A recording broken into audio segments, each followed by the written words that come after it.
Hello everyone, this is Ankit from Kailash online learning. हम लोगों ने ज्योमेट्री के पिछले लेक्चर में पढ़ा था कन्वर्जन, और अभी हम लोग पढ़ रहे हैं स्ट्रेट लाइंस।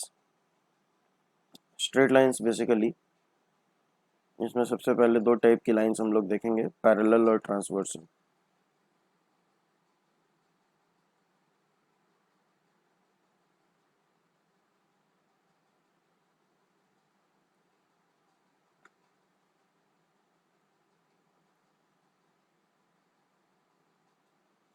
तो पैरेलल और ट्रांसवर्सल से पहले हम लोग डिस्टेंस का कॉन्सेप्ट समझ लेते हैं। डिस्टेंस जब दो पॉइंट के बीच में निकालना हो तो कोई दिक्कत नहीं होती है। दोनों पॉइंट को सीधा सीधा कनेक्ट कर दो। ठीक है, सीधा सीधा कनेक्ट कर दो। जो शॉर्टेस्ट पाथ होता है वो हमारा डिस्टेंस बताता है हमको। अगर एक पॉइंट और एक लाइन के बीच में निकालना हो तो भी जब यहाँ 90 डिग्री का एंगल बनेगा तभी शॉर्टेस्ट होगा, क्योंकि इधर अगर ऐसे निकालेंगे तो ज़्यादा होगा, ऐसे निकालेंगे तो ज़्यादा होगा। तो जो शॉर्टेस्ट पाथ होता है उसके अलोंग जो डिस्टेंस होती है वही हमारी पॉइंट और लाइन के बीच की डिस्टेंस होती है। When it comes to two lines, then अगर हम एक लाइन के किसी एक पॉइंट पे हैं, दोनों में से किसी एक लाइन के एक पॉइंट पे हैं, और उससे जो शॉर्टेस्ट डिस्टेंस आ रही है और किसी दूसरे पॉइंट से जो शॉर्टेस्ट डिस्टेंस आ रही है, वो दोनों डिस्टेंस में अगर डिफरेंस है तो लाइंस पैरेलल नहीं। ओके।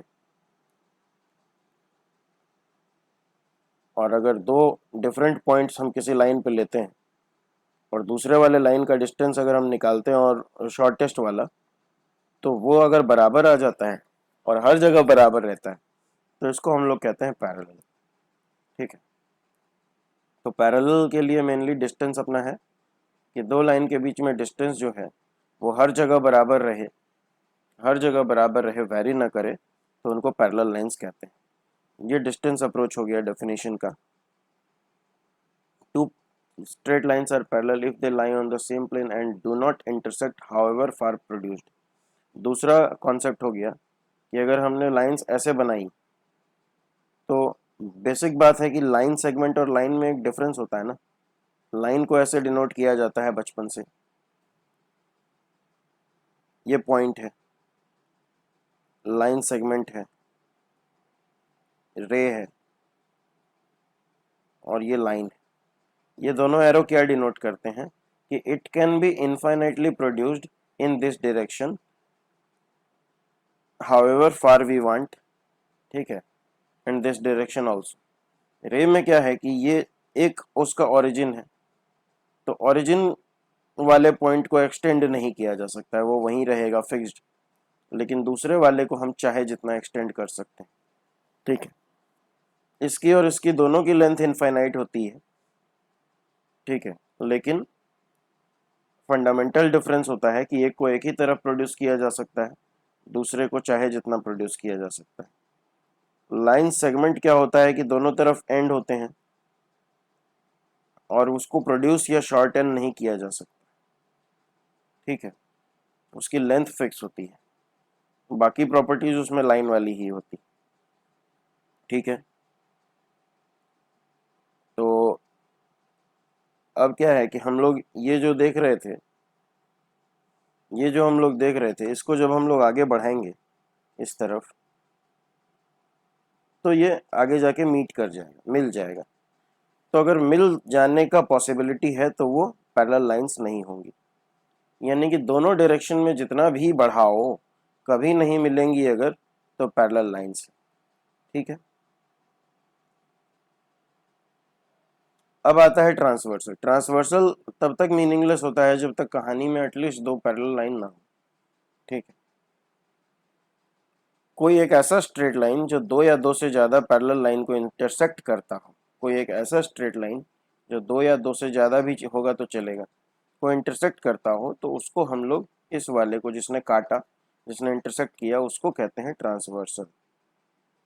ठीक है, तो ये हमारी ट्रांसवर्सल लाइन जब दो पैरेलल लाइन को क्रॉस करती है तो टोटल 1 2 3 4 5 6 7 8, 8 एंगल्स बनते हैं।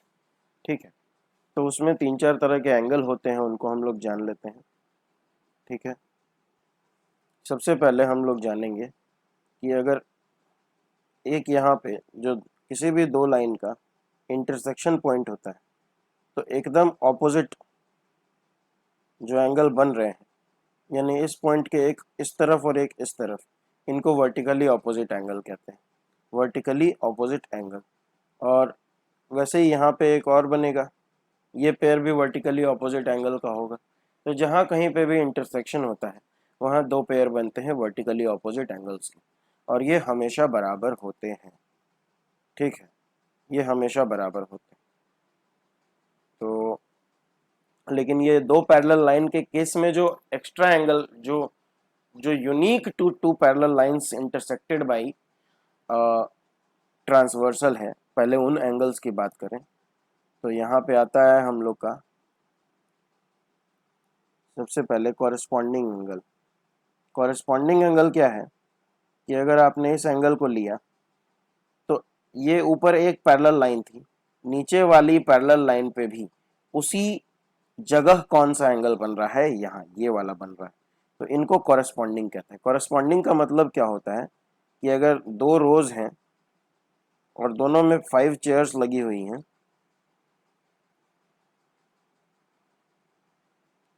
और हम कहेंगे कि one seat of this row and the corresponding seat of the other row, इसका मतलब है कि अगर हमने यहाँ से थर्ड सीट को पिक किया तो यहाँ से भी थर्ड सीट की ही बात कर रहे हैं।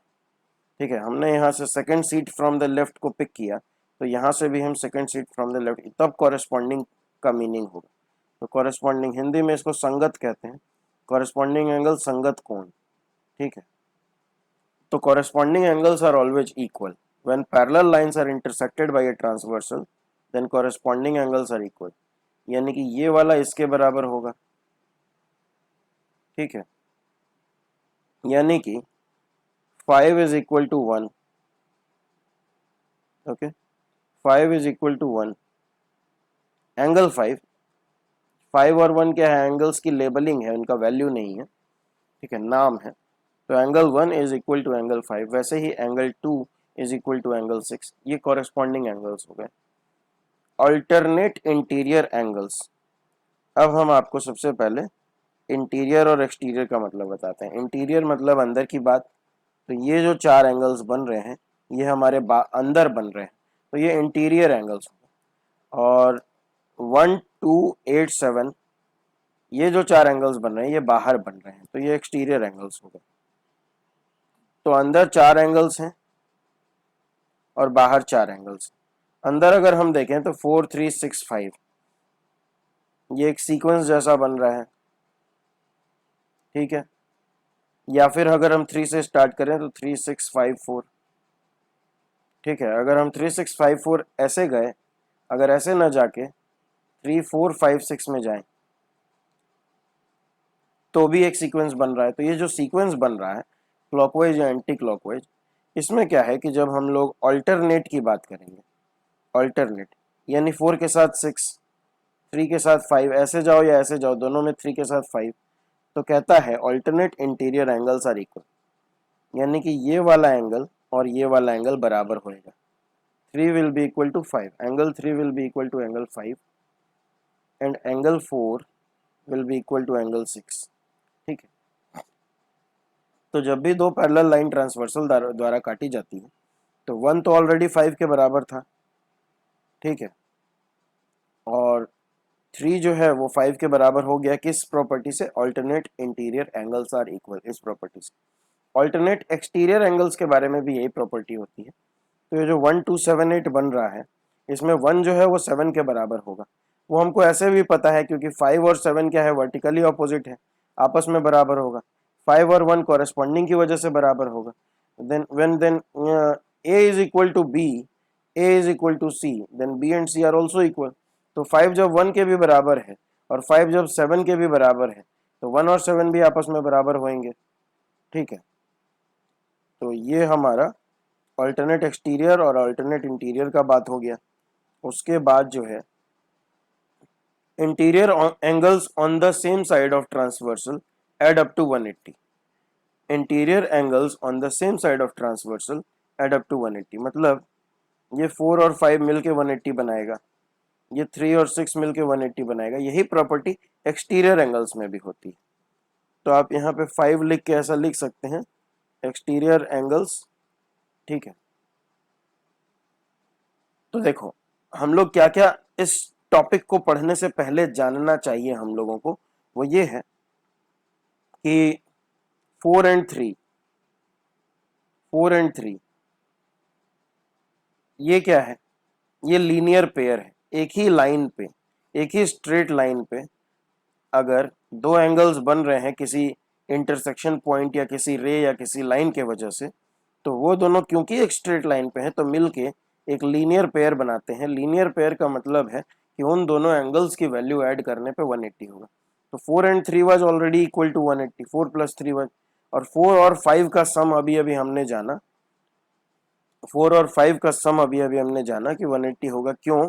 क्योंकि interior angles on the same side of transverse. वैसे ही 1 और 8 का सम भी 180 होगा, 1 और 8 का सम भी 180 होगा। ठीक है, वैसे ही 2 और 7 का सम भी 180 होगा। तो 180 डिग्री जहां सम होता है दो एंगल्स का, एक ही लाइन पे होने की वजह से वहां लीनियर पेयर लगता है, बाकी जगह नहीं लगता। बाकी जगह ऐसी कुछ प्रॉपर्टी हमको मेंशन करनी होती है, लेकिन हम लोग कॉम्पिटिटिव एग्जाम्स के लिए पढ़ रहे हैं, हम लोगों को ब्रैकेट में ये सब चीजें मेंशन करने की जरूरत नहीं है, हम लोग डायरेक्ट यूज कर सकते हैं। ठीक है, तो आगे बढ़ने से पहले आई स्ट्रांगली फील कि आपको क्या पता होना चाहिए, एंगल्स। ठीक है, एंगल्स में क्या है आपका,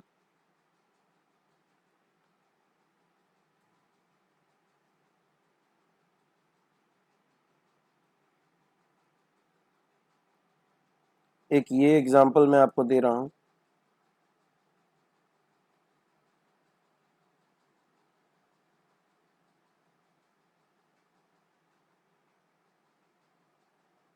एक ये एग्जांपल दे रहा हूं। इस फर्स्ट वाले फिगर में 1 एंड आर लीनियर पेयर। ठीक है, सेकंड वाले फिगर में सबसे पहले एंगल्स लिखना जानेंगे। इसको अगर मैं एंगल ए कहूं कोई बुराई नहीं, इसको अगर मैं एंगल सी कहूं कोई बुराई नहीं, लेकिन इसको मैं एंगल डी कहूंगा तो दिक्कत हो जाएगी। इसलिए हमको क्या कहना होगा, एंगल डी को बीच में लिखते हुए इधर और इधर क्या है, ए और बी, तो ए को इधर बी को इधर लिख दिया, या फिर ऐसे लिख दिया, दोनों में से कुछ भी लिखो एक ही बात। ठीक है, यहाँ पे इनफैक्ट जो मैंने ए लिखा है उसको मैं क्या क्या लिख सकता था, एंगल बी ए डी, या एंगल बी ए सी, सी तक जाओ या डी तक जाओ, एंगल तो ये बन गया ना। यानी जो बन रहा है वो बीच में होना चाहिए। जिस पॉइंट पे एंगल बन रहा है, जो वर्टेक्स है, जैसे ये एंगल में बी ए डी में जो ये वाला पॉइंट है हमारा, ये वाला जो पॉइंट है ये एंगल का वर्टेक्स है, तो वर्टेक्स बीच में लिखा जाता है। ठीक है, इसको हम और कैसे लिख सकते हैं, डी ए बी या सी ए बी। ठीक है, तो एंगल को लिखने का तरीका हो गया। अब डी पे क्यों नहीं लिख सकते, क्योंकि डी पे दो एंगल्स बन रहे हैं। क्या दो ही बन रहे हैं? नहीं, तीन बन रहे हैं। तीन कैसे बन रहे हैं सर? तो angle A D B, angle B D C और एंगल ए डी सी। वो बात अलग है कि एंगल एडीसी की वैल्यू 180 डिग्री है, स्ट्रेट लाइन दिख रहा है, इसीलिए आपको एंगल जैसा फील नहीं हुआ पहले, लेकिन ये एक एंगल तो है ना। ठीक है, तो इन दोनों का सम है ये एंगल, लेकिन बन तो तीन एंगल रहे हैं। वही बात बी पे आ जाती है कि एक ये एंगल है और एक ये एंगल है और ये इन दोनों का सम। यहाँ पे क्या है कि अगर मैं इसको एंगल 3 और इसको एंगल 4 कहूँ, तो angle 3 and angle 4 are adjacent angles. Adjacent angles, adjacent का मतलब है एक दूसरे के बगल बगल, सटा हुआ, चिपका हुआ, ठीक है। वैसे ही यहाँ पे 1 और 2 लीनियर पेयर थे, लेकिन ये एडजेसेंट एंगल्स भी थे, एडजेसेंट एंगल्स। वैसे ही यहाँ पे अगर मैं इसको 5 और इसको 6 कहूँ तो 5 एंड 6 आर एडजेसेंट एंगल्स, लेकिन अगर मैं इसको 7 कहूँ तो 7 किसी के साथ एडजेसेंट नहीं है। तो एडजेसेंट होने के लिए क्या जरूरी है? एडजेसेंट होने के लिए जरूरी है कि दो एंगल्स का वर्टेक्स सेम हो, ठीक है। जैसे एंगल 3 और एंगल 4, इन दोनों का वर्टेक्स सेम था। तो क्या हम लोगों का, मान लीजिए कि अगर ऐसे होता और यहाँ पे कोई एंगल 9 होता, तो क्या 4 और 9 भी एडजेसेंट है? नहीं, 4 और 9 एडजेसेंट नहीं है। एक रे भी कॉमन होना चाहिए, ठीक है। एंगल की जो दो आर्म्स होती हैं, किसी भी एंगल में दो आर्म्स होती हैं, दो आर्म्स में तो इसमें दो आर्म्स हुई और इसमें दो आर्म्स हुई, तो एक आर्म कॉमन हो गई ना। तो एक कॉमन आर्म और एक कॉमन वर्टेक्स जब होगा तभी एडजेसेंट एंगल कहलाएगा, ठीक है। तो अब एंगल के टाइप्स पे आते हैं। एडजेसेंट एंगल के अलावा हम लोग वर्टिकली अपोजिट एंगल को पहले ही जान चुके हैं, तो अब हम लोग एंगल्स समझते हैं पहले क्या क्या होते हैं। सबसे पहले बात यह है कि एक पॉइंट से हमने एक रे बना लिया और इसको इस डायरेक्शन में हम ऐसे रोटेट करते गए। तो मान लो हम इसको थोड़ा सा रोटेट करके यहाँ ले आए, तो यहाँ एक एंगल बना, ठीक है, यहाँ एक एंगल बना, ओके। अगर हम इसको बिल्कुल ना रोटेट करें, यानी कि हम इसको वर्चुअली 0 रोटेट करें, तो यहाँ पे जो एंगल बनता है वो है अपना 0 डिग्री। इसको कहते हैं हम लोग 0 एंगल। बहुत इंपॉर्टेंट चीज है, नोट्स बना लीजिएगा। इसके बाद क्या होता है कि हमारा यहाँ पे जब एकदम परपेंडिकुलर ऐसे खड़ा हो, तो इसको हम लोग कहते हैं 90 डिग्री, ठीक है। इससे अगर कम रह गया, इससे अगर थोड़ा कम रह गया तो क्या होगा, दिखाते हैं आपको।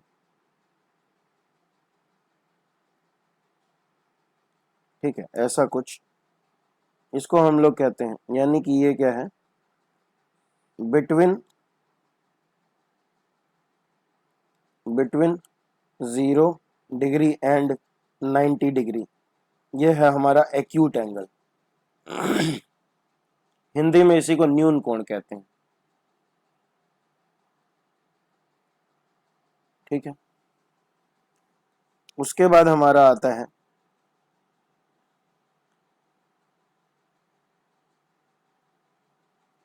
यानी कि ये जो पूरा रास्ता यहां तक पार करना था, उसका एग्जैक्ट हाफ अगर आपने पार तय किया, एग्जैक्टली 90 डिग्री, तो इसको हम लोग कहते हैं right angle, right angle. There after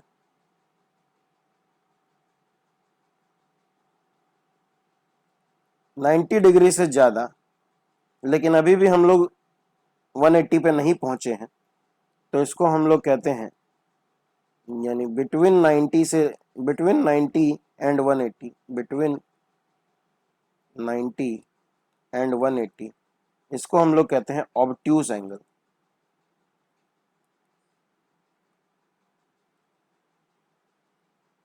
ये है हमारा अधिक कोण,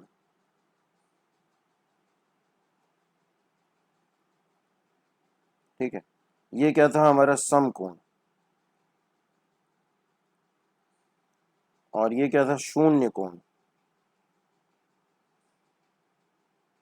ठीक है। लेकिन इसके आगे की कहानी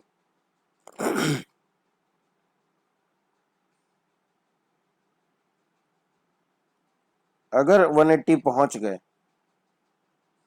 एग्जैक्टली 180, तो इसको हम लोग स्ट्रेट एंगल कहते हैं। Easy to memorise, straight angle. अगर हम लोग इसको भी ओवरराइड कर गए, इससे भी आगे चले गए,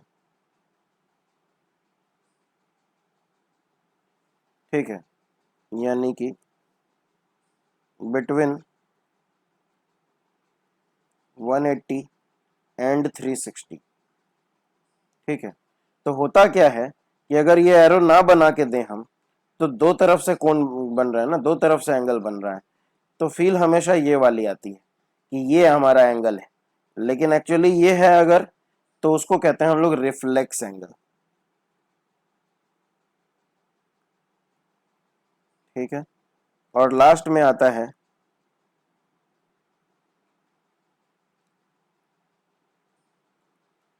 सर ये तो आपने वापस से जीरो बना दिया। नहीं, हम यहाँ से लेके यहाँ तक घूम के पूरा आ गए, यानी 360 डिग्री रिवॉल्व कर गए। फीलिंग आ रही है कि ये जीरो है, लेकिन अगर ऐसा बना दिया तो अब समझ आ चुका है 360 है।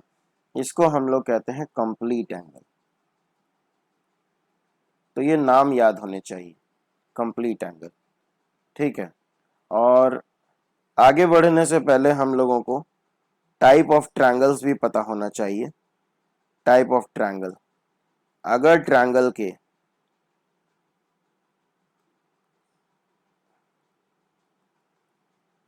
अगर ट्रायंगल के सारे के सारे यानी तीनों के तीनों, एक्यूट ट्रायंगल यहां पे लिख रहा हूं मैं, अगर तीनों के तीनों angle, all three angles are acute,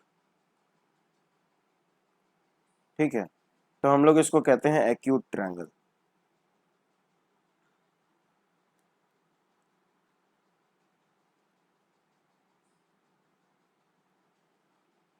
ठीक है, दूसरा है राइट ट्रायंगल।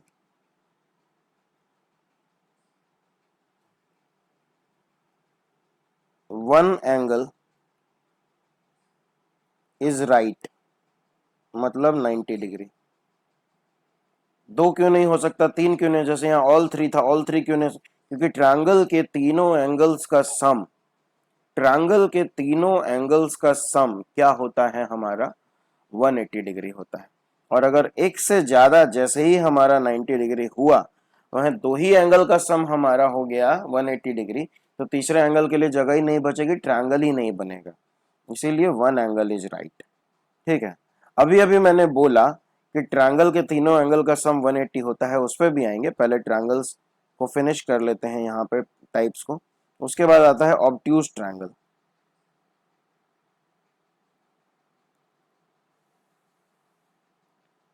ठीक है, ये क्या होता है,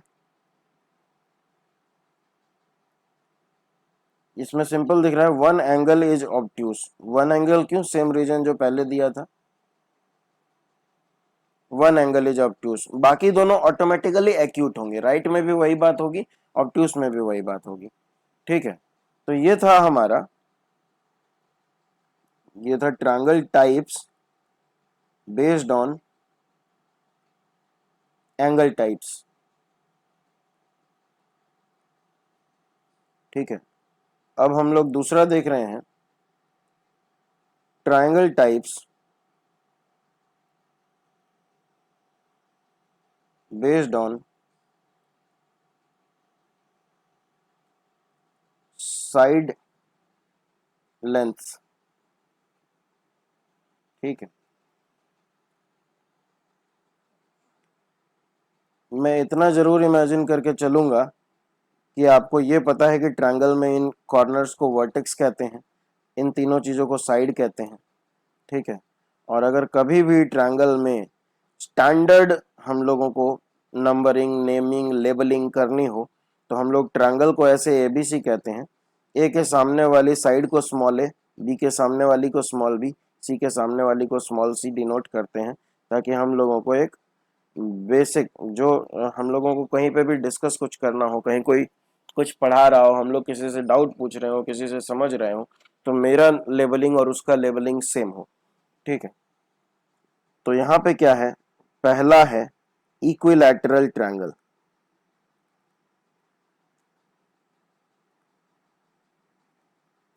इक्विलैटरल ट्रायंगल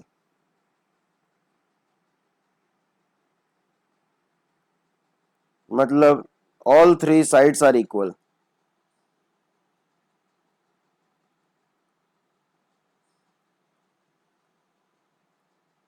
दूसरा आता है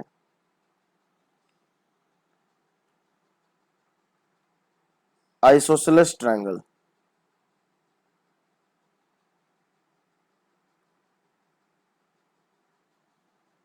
इसमें क्या होता है,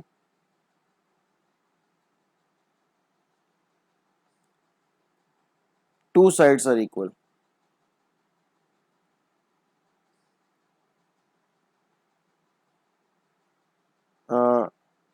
no restriction for third side. Third side भी बराबर हो सकती है, नहीं भी हो सकती है। सर अगर बराबर होगी तब तो इक्विलैटरल हो जाएगा। हाँ इक्विलैटरल हो जाएगा, लेकिन हर इक्विलैटरल ट्रायंगल आइसोसेलेस होता है, हर आइसोसेलेस ट्रायंगल इक्विलैटरल नहीं होता है। ठीक है, सिंपल समझो कि इक्विलैटरल ट्रायंगल अगर है तो अगर हम इधर से देखें तो दो साइड इक्वल का क्राइटेरिया तो फुलफिल हो ही गया ना, तीसरा हमारा बराबर हो गया तो वो एक एडिशनल बात है। ठीक है, जितना मिनिमम रिक्वायरमेंट है आइसोसेलेस के लिए कि कोई भी दो साइड अगर इधर से देखें तो भी, इधर से भी दो एंगल्स दो साइड्स को देखें तो बराबर हैं। ठीक है, तो ये हमारा आइसोसेलेस ट्रायंगल हो गया। इनकी प्रॉपर्टीज के बारे में पढ़ेंगे जब चैप्टर को पढ़ रहे होंगे, अभी हम लोग सिर्फ ट्रायंगल टाइप्स देख रहे हैं। उसके बाद आता है स्केलिन ट्रायंगल। यहां पे क्या है, ऑल साइड्स आर डिफरेंट।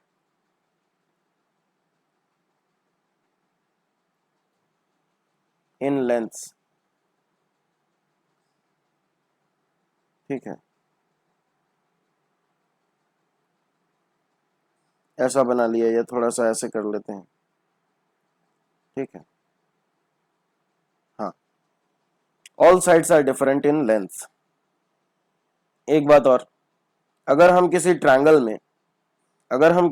में मान लो ये जैसे सबसे छोटी साइड है, तो इसके सामने वाला एंगल जब भी कहेंगे तो इसके ठीक सामने यहां पे एंगल बन रहा है, तो सबसे छोटी साइड के सामने वाला एंगल सबसे छोटा होगा। याद रख लो एकदम इस चीज को। बत्ती जला लो दिमाग की।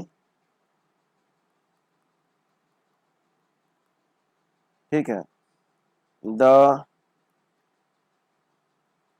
Angle opposite to the smallest side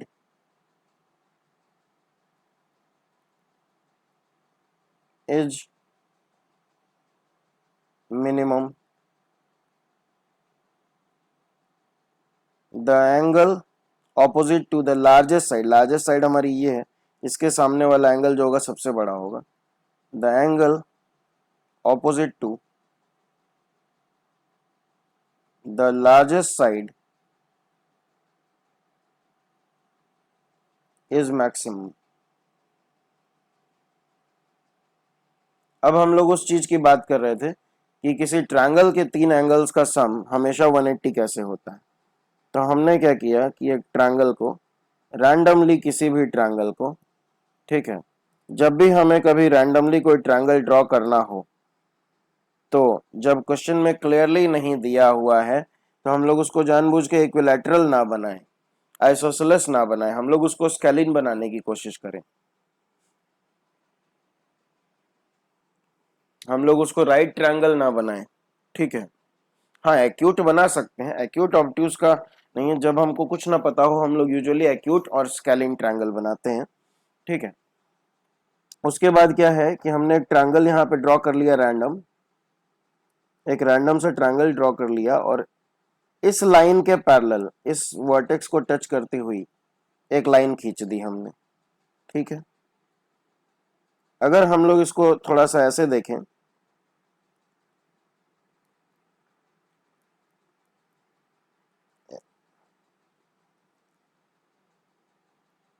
तो हम लोग अभी अगर सिर्फ इस लाइन की बात करें, इसको लाइन एल कह देते हैं, ये हमारा ट्रायंगल है ए बी सी,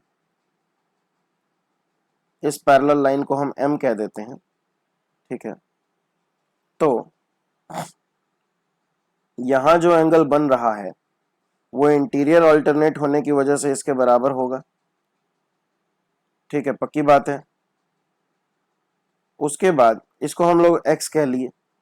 ओके, यहां पे हमारा एक दूसरा एंगल बन रहा है, इसको हम लोग वाई कह लिए। उसके बाद अब अगर हम लोग ये एक तीसरी लाइन देखें, ये भी एक ट्रांसवर्सल लाइन है, तो यहां जो एंगल बन रहा है वो इंटीरियर अल्टरनेट की वजह से इसको इसके बराबर है। अगर हम इसको z कहें तो ये भी z है, जैसे इसको x कहा था तो ये भी x है। ट्रायंगल के तीनों एंगल्स क्या क्या हैं, x y z।